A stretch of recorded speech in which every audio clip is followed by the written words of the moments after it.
हे भगवान, बस आज बचा लो। दोबारा इस जंगल वाले रास्ते से कभी नहीं निकलूंगा। वह आदमी डरते हुए जल्दी जल्दी जाने लगता है कि तभी एक झाड़ी से अचानक वही शेर निकलकर उस आदमी के सामने आकर खड़ा हो जाता है। शेर को देखकर डर के मारे उस आदमी की आंखें बड़ी हो जाती हैं। शेर शेर, कोई बचाओ, कोई बचाओ। शेर उस आदमी को वहीं मारकर खा जाता है। गांव वालों, आज ये 11वीं बार है जब हमारे गांव के किसी व्यक्ति पर उस शेर ने हमला किया है। अगर वह शेर इसी तरह गांव के लोगों को मारकर खाता रहा तो एक दिन हमारे गांव में कोई भी व्यक्ति जिंदा नहीं बचेगा।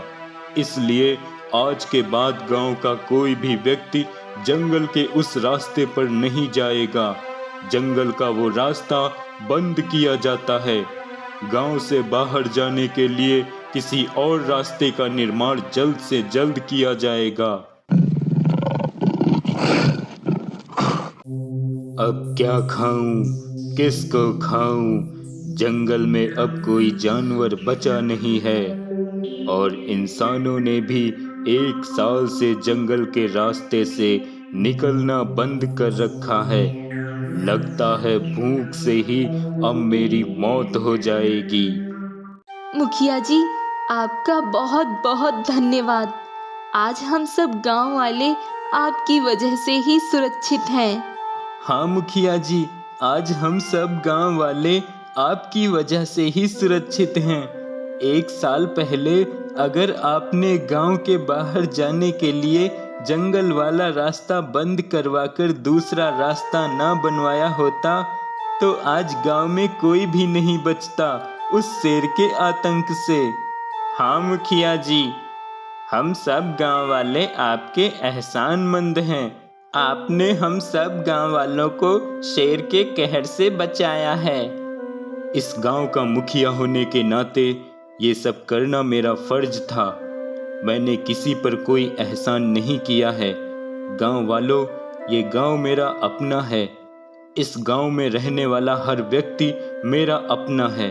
इस गांव की समस्याओं के लिए अगर मैं कुछ नहीं करूंगा तो और कौन करेगा? मुखिया जी की जय, मुखिया जी की जय, मुखिया जी की जय। क्यों ना मैं इंसानों की बस्ती में जाकर छुप कर रहने लगूं। कोई न कोई इंसान तो मिलेगा ही। मौका मिलते ही किसी न किसी इंसान को मार गिराऊंगा।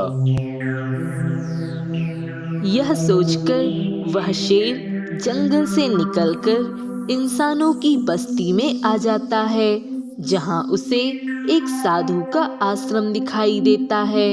शेर चुपके से साधु के आश्रम में जाता है और वह देखता है एक साधु कुछ लोगों को प्रवचन दे रहा है। ये साधु, ये तो वही साधु है। इसीलिए कभी भी बुरे कर्म नहीं करने चाहिए। बुरे कर्मों का परिणाम हमेशा बुरा ही होता है। सदैव अच्छे कर्म करो और जीवन में हमेशा खुश रहो।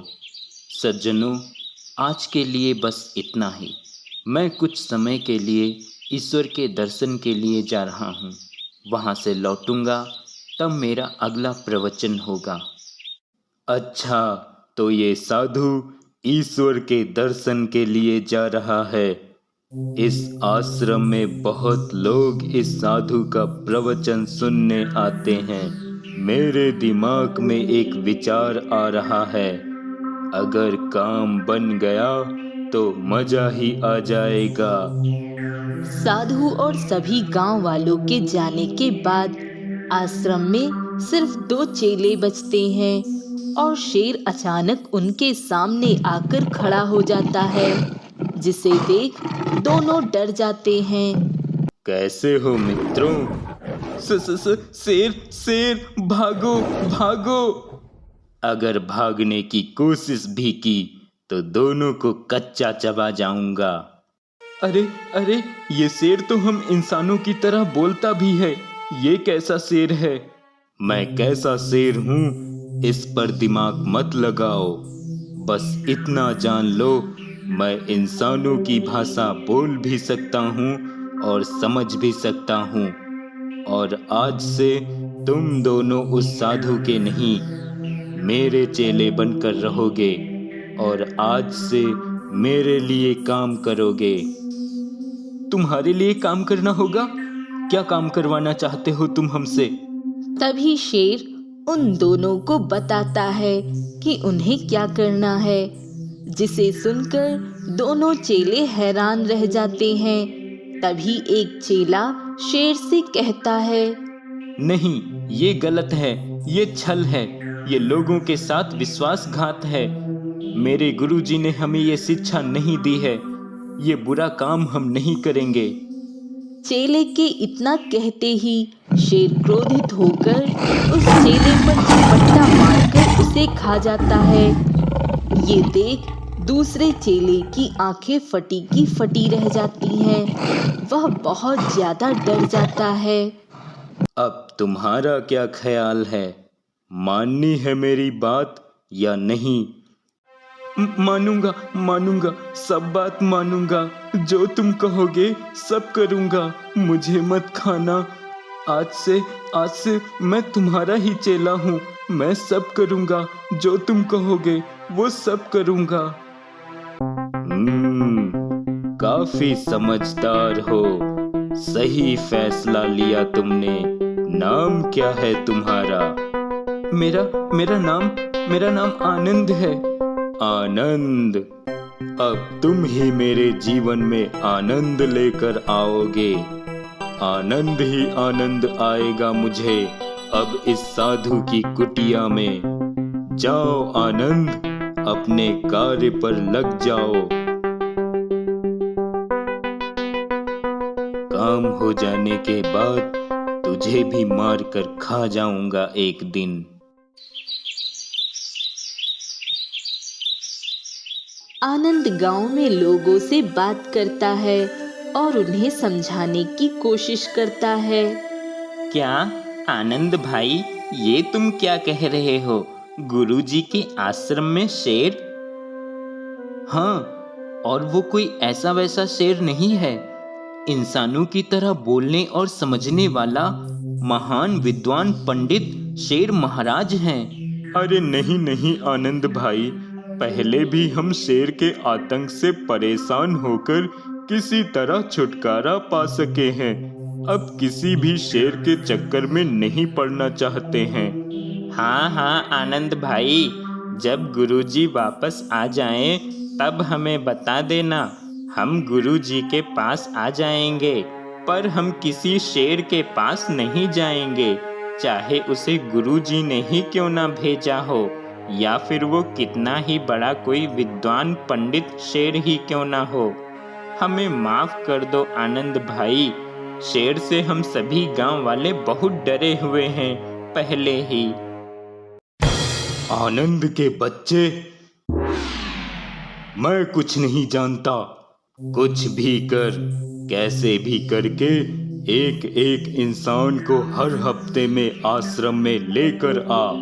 मुझे हर हफ्ते में एक इंसान का मांस खाना है। तेरे साथी को खाए हुए मुझे आज 4 दिन हो गए हैं। अब मेरी भूख बढ़ने लगी है। तेरे पास सिर्फ 2 दिन हैं। अगर तू इन 2 दिनों में किसी इंसान को आश्रम में नहीं ला पाया, तो मेरा अगला निवाला बनने के लिए तैयार रहना। नहीं नहीं, ऐसा मत करना शेर महाराज। मैं लेकर आऊंगा किसी को। मैं कुछ करता हूँ।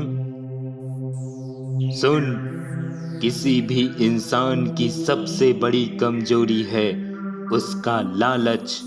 लोगों को धन का लालच दे, खींचे चले आएंगे आश्रम में।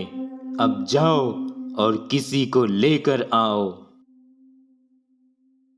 मुझे किसी न किसी को तो ढूंढना ही होगा, वरना वो दुष्ट शेर